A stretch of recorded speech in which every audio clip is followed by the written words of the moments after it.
الرحمن الرحیم. میرے پاکستانی بھائیوں، کل سے پھر الیکشن کمیشن نے سیکیورٹی کو بلایا ہے کہ ہم توشہ خانہ کا جو کیس ہے عمران خان صاحب کا وہ سنائے گا.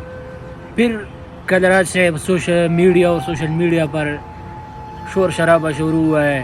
عمران خان اگر یہ عمران خان کے یہ کیس اگر الیکشن کمیشن یہ کیس سنا رہے ہے عمران خان کو نااہل کرنے کے لیے، تو یہ عمران خان صاحب کے ساتھ بہت زیادتی ہو رہا ہے. کیونکہ عمران خان صاحب صاف ستھرا بات کہہ رہے ہیں کہ بھائی 30 سالوں کا رزلٹ نکال دو توشہ خانہ کا، ابھی دودھ اور پانی کا پانی ہو جائے گا. 30 سال میں آصف علی زرداری بھی آتا ہے، اس پر بھی الزامات ہے توشہ خانہ کا. نواز شریف صاحب بھی آئے گا اس میں، شاہد خان عباسی بھی آئے اس میں یوسف گیلانی بھی آئے، راجہ پرویز اشرف بھی وزیر اعظم گزرے. ساروں پر الزامات ہے کہ اس نے توشہ خانہ کے جتنے تحائف آئے تو ان لوگوں نے ساروں نے فری میں گھر لے کر گئے. اگر صرف عمران خان کو ٹارگیٹ کرنا ہے توشہ خانہ میں تو یہ پھر قانون نہیں ہے. ویسے ہی لوگ کہتے ہیں جس کی لاٹھی اس کی بینس، اس کی بات ہے، پھر قانون کی بات نہیں ہے.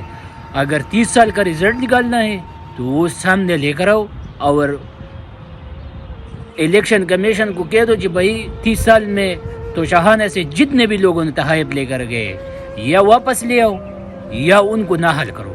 پھر پتہ چل جائے گا کون صاف ہے اور کون گندا ہے. اس میں کس نے پاکستانی 22 کروڑ عوام کا جو تحائف ان لوگوں کو دیا ہے اس نے اپنے ساتھ گھر لے کر گئے. یوسف رضا گیلانی پر صرف ان پر وہ جو اس کی بیوی نے ہار لے کر گیا تھا، کروڑوں روپوں کا ہار تھا، وہ لے کر گیا. وہ واپس پی ٹی آئی والے نے اس ٹائم شور مچایا، وہ زبردستی واپس کر گیا. پتہ نہیں جو اس نے کتنے سامان لے کر گئے ہو. ابھی جو توشہ خانہ کا جو کیس ہے یہ بالکل ناروا ہے عمران خان کے ساتھ، کیونکہ یہ نہیں ہونا چاہیے. اگر ہونا چاہیے تو 30 سال کا رزلٹ نکالو، پھر سامنے آ جائے گا کہ کون اس میں زیادہ لے کر گئے سامان لے کر گئے. والسلام.